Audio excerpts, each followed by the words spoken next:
Olá, boa tarde. Há 10 anos, Jorge Mário Bergoglio, cardeal de Buenos Aires, era a escolha do conclave para suceder a Bento XVI, que tinha resignado. Uma década intensa, marcada por um estilo novo de governo da Igreja, com Francisco a despertar uma grande empatia para com a figura do Papa.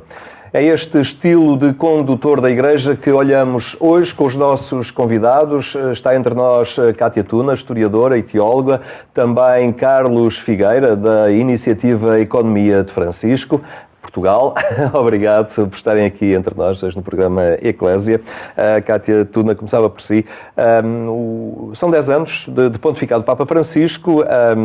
Digamos, podemos falar assim de um degrau demasiado pronunciado na passagem de Bento XVI para o Papa Francisco, no sentido de um estilo algo diferente ou bastante diferente que veio agitar um pouco a Igreja? Bom dia e obrigada pelo convite. Uma saudação especial ao Carlos, tive o gosto de conhecer hoje. As comparações entre Bento XVI e o Papa Francisco não são inéditas. Já havia entre o Papa Paulo VI e João Paulo II e se calhar outros casos. Efetivamente, eu vejo muitas linhas de continuidade. O Papa Francisco, nos seus textos, cita muitas vezes Bento XVI e era um leitor, mesmo quando era arcebispo de Buenos Aires, de Bento XVI, dos textos de Joseph Ratzinger, na sua fase talvez um pouco mais irreverente. Aliás, há citações que, se eu lhe lesse agora de Bento XVI, o Henrique diria que possivelmente seriam do Papa Francisco, tão veementes são na sua abordagem para a Igreja. Mas, efetivamente, eu penso que esse degrau que falou tem a ver também com o facto de Bergoglio de ser argentino, onde existia uma teologia local muito interessante, que é a teologia do povo, e, portanto, essa categoria povo, efetivamente, marca um lugar muito especial, muito recorrente no pensamento de Francisco, e era uma teologia que, de alguma forma, se poderia talvez até considerar uma variante da teologia da libertação. No caso argentino, a teologia da libertação foi mais moderada, uma vez que a ditadura que ocorreu não foi tão longa como nos outros países da América Latina, e que se baseou não tanto, enfim, em paradigmas marxistas, mas mais em metodologias como a história, a cultura, os próprios estudos da religião. E então também Bergoglio, sendo argentino, tem figuras de referência como, por falar na ditadura argentina, o bispo Henrique Angelelli, penso que é assim que se diz, que morreu morto por agentes da ditadura da altura. Ele e 2 padres, portanto nós estamos a falar de uma igreja que é uma igreja de mártires, é interessante esse aspecto, e então o Papa Francisco, penso que não nasce isoladamente, que tem sobre os seus ombros figuras como este bispo que eu falei agora, e que era conhecido como o bispo dos campesinos, porque era muito atento ao povo. O Papa Francisco também era muito interventivo numa dinâmica muito particular que o sul da América tinha, em termos da Igreja Católica, que é o CELAM, que é o conjunto das conferências episcopais daquela região. Todos os bispos, todas as conferências episcopais do continente sul-americano reúnem-se muito frequentemente e têm uma dinâmica muito própria. O Papa Francisco era muito ativo, e dizer só que também eu penso que houve uma inversão de paradigma nesse sentido, porque, enfim, em termos de eclesiologia há 2 grandes paradigmas que estão em debate, que é mais de cima para baixo, em que a Igreja é perspectivada como uma realidade quase perfeita, divina, porque é divina e arquetípica, e então esse arquétipo tem de ser aplicado independentemente das contingências locais e das particularidades, das singularidades do povo local. E o Papa Francisco é mais atento às contingências. Exatamente, portanto, perspectiva a Igreja na linha do Vaticano II, que foi muito acolhido na América do Sul, também por via da CELAM, das conferências episcopais, do conjunto das conferências episcopais sul-americanas, e é entendido como um povo formado por povos, uma comunidade formada por comunidades. E é muito interessante verificar uma das novidades do Papa Francisco, talvez mais discretas, é que ele cita muito as conferências episcopais nos seus documentos, algo que é completamente inaudito.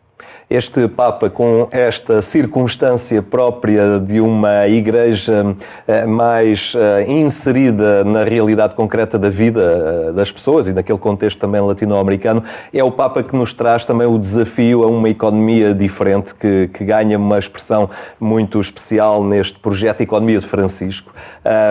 O Carlos Figueira esteve em Assis, participou e aderiu ao fim e ao cabo a este desafio do Papa. Qual é a sua leitura desta proposta económica de um Papa que não é propriamente um especialista e um entendido nas questões da economia, mas que, na sua simplicidade, parece colocar o dedo no ponto certo? Primeiro, bom dia. Ou saudar também todos os presentes e obrigado pelo convite.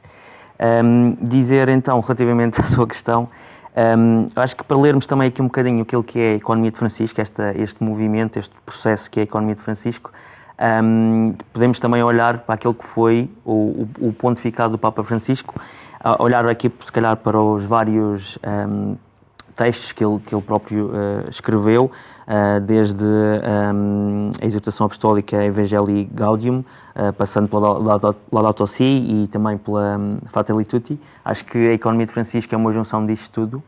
E se eu tivesse que, se calhar, usar também aqui um dos conceitos-chave, usaria a ecologia integral.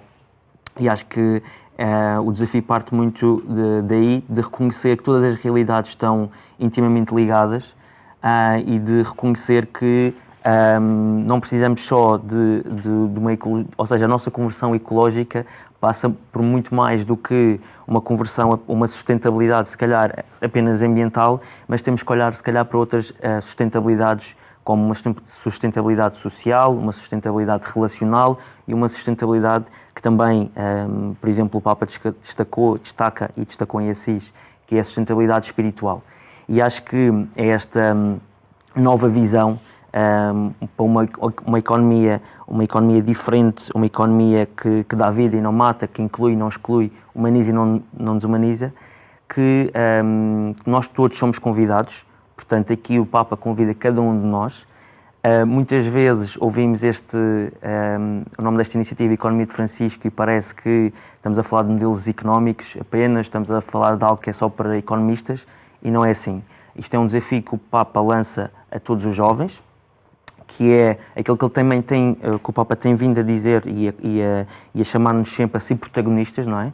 No nosso tempo, a reconhecer os desafios que nós temos, que são muitos, desde uma crise ambiental, guerras, inflação, desigualdades, todas estas realidades difíceis que encontramos nos dias de hoje.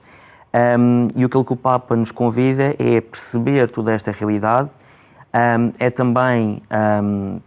passa também por uma conversão, lá está, pessoal também, daí também a ecologia integral, não é? De nós termos aqui uma visão integrada das realidades e uma nova visão e entendermos a nós próprios, entendermos a sociedade onde estamos inseridos, entendermos os outros e procurarmos, depois de entendermos, agirmos. E lá está, mudarmos a nossa forma de ser, a forma como nos relacionamos com os nossos amigos, connosco próprios, com a nossa família, com a sociedade, a forma como nos relacionamos no trabalho e no fundo, as nossas opções. E vai notando que, ao fim e ao cabo, essa proposta do Papa, que a muitos já aderiram, vai ganhando espaço, relevância também no meio empresarial, onde se joga realmente as decisões da economia, não é? Como se tomam as decisões de ir por um ou outro caminho. Isso vai ganhando, digamos, espaço, relevância também no meio da empresa. Para responder a essa pergunta, eu iria pegar também num bocadinho daquilo que foi o Encontro de Assis, onde, digamos, a temática foi a profecia. E porquê é que eu pego aqui? Porque a Economia de Francisco é uma economia profética, ou seja, é uma economia que já é, mas ainda não é. Ou seja, em muitos sítios, em muitas empresas, em muitas localidades, em muitas pessoas, esta nova economia já está presente, não é? As nossas escolhas já são, no fundo, moldadas por estes princípios, por estes valores, se quisermos, de Assis. Portanto, já são inspirados aqui por São Francisco de Assis. Mas também reconhecemos que existem sítios, realidades, onde ainda temos que chegar, não é? Portanto, no fundo, nós já vislumbramos aqui um bocadinho, também pegando naquilo que é dito no Pacto, a Terra Prometida, mas sabemos que ainda temos caminho a percorrer e, portanto, ainda há muito para fazer, apesar de, sim, já notarmos em empresas e em determinados contextos, já estar-se, no fundo, a aplicar e a seguir estes princípios e valores. Muito bem, Cátia Tuna, este conceito referia o Carlos de Terra Prometida no Papa Francisco, é algo a construir já aqui, por isto esta preocupação dele pela realidade existencial do homem, não é apenas uma espera paciente do cristão em relação a um dia, a uma realidade que há de chegar, é algo que é preciso construir desde já. Sim, isso é muito interessante, esta categoria Terra Prometida, que é do Antigo Testamento, e que talvez a do Novo Testamento ainda mais impactante, que é do Reino de Deus. É uma categoria, até uma expressão muitíssimo recorrente nos Evangelhos sinóticos.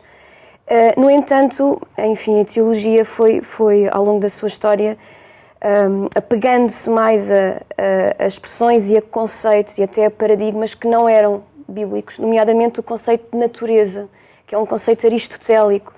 E Aristóteles utilizou para coisas extraordinárias, mas também o utilizou, por exemplo, para justificar realidades como a escravatura. E eu acho que é premente haver uma deslocação para estes conceitos que são verdadeiramente cristãos, Terra Prometida, Reino de Deus.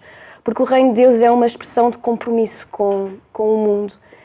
E, sobretudo, nesta construção do Reino de Deus é um reino universal, isso é uma característica estruturante da mensagem de Jesus, é para todos. Isto é o meu corpo, é o meu sangue entregue por vós e por todos, é para todos, é uma casa aberta para todos, como muitas metáforas que o Papa usa sobre a Igreja têm essa conotação.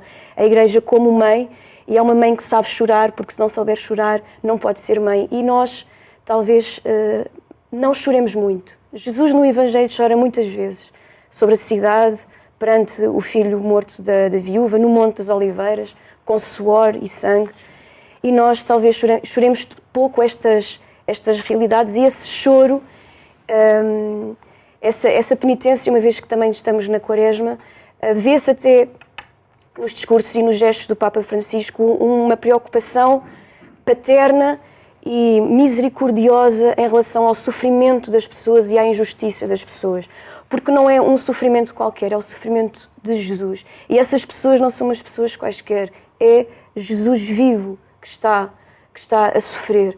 E, portanto, há esta urgência altamente mobilizadora que a mim, como cristã católica, me interpela profundamente e me faz fazer, de modo muito frequente, um exame de consciência sobre o que é que eu estou a fazer. O Papa Francisco fala muito da indiferença, critica muito a indiferença, e isso tem sido também uma questão muito importante para mim.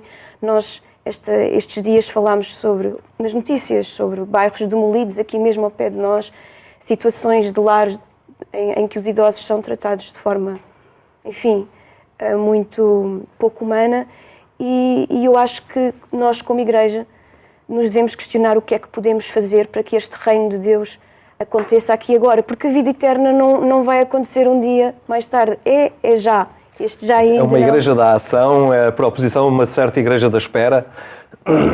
Sabe que o Papa Francisco fez a sua tese de doutoramento, que não concluiu, o que é muito interessante esse facto, sobre um livro de Romano Guardini, um sacerdote que tinha como interesse de estudo a ligação entre a teologia e a literatura.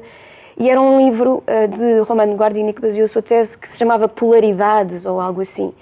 E então ele foi, de facto, muito marcado pelo pensamento deste autor, para quem as polaridades não eram coisas negativas, mas positivas.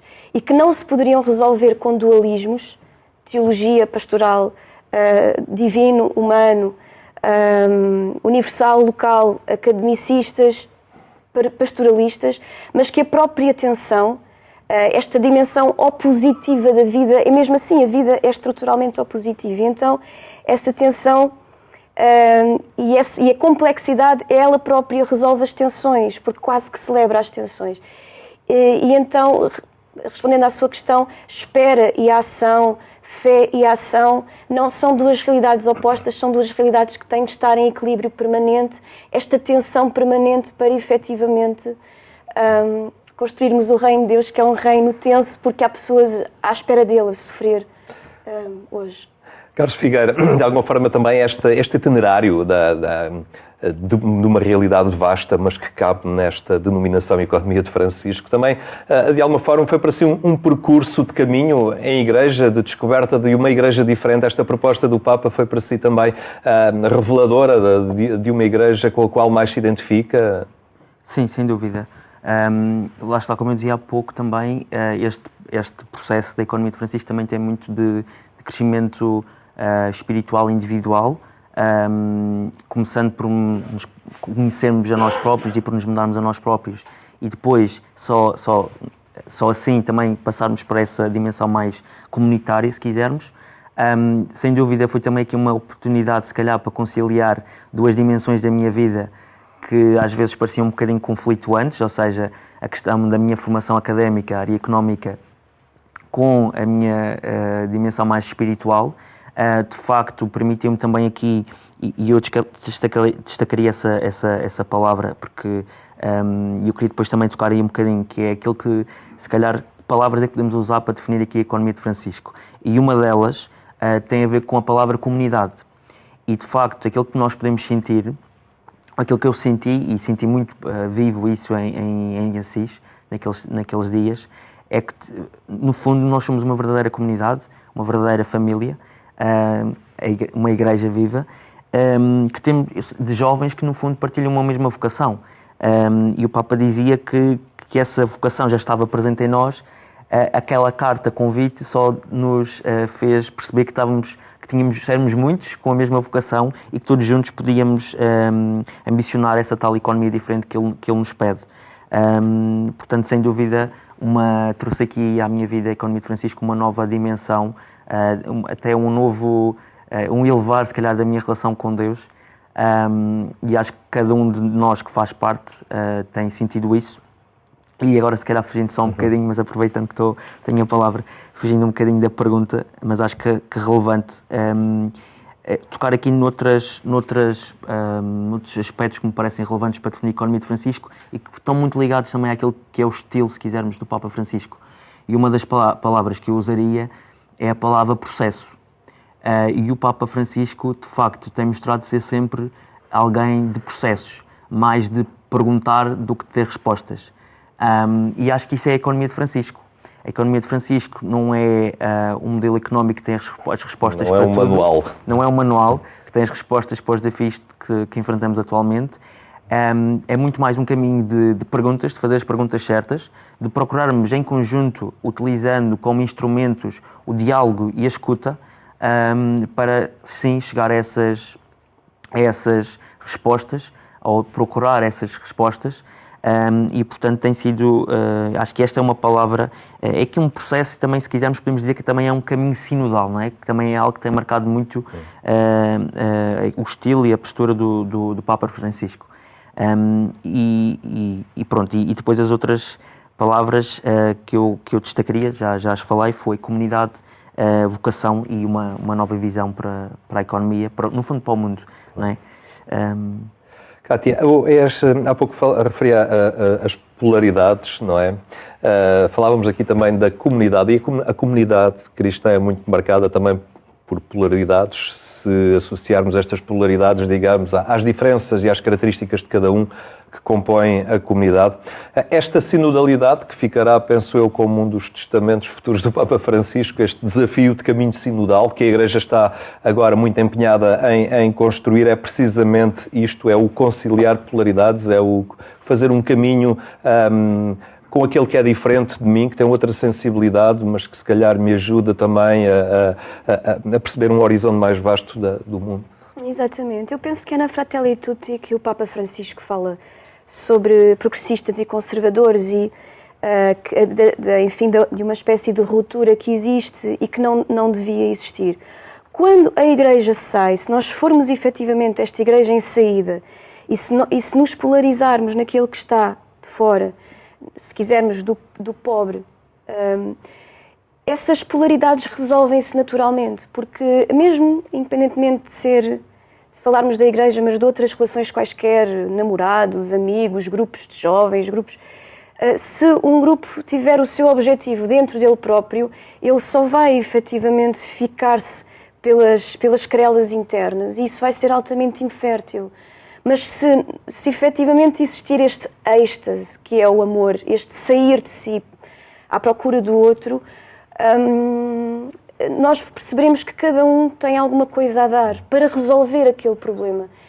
A Igreja é uma Igreja que resolve, é uma Igreja criativa, porque Deus é criador, Deus não é pensador. Mas a Igreja já está preparada para isso?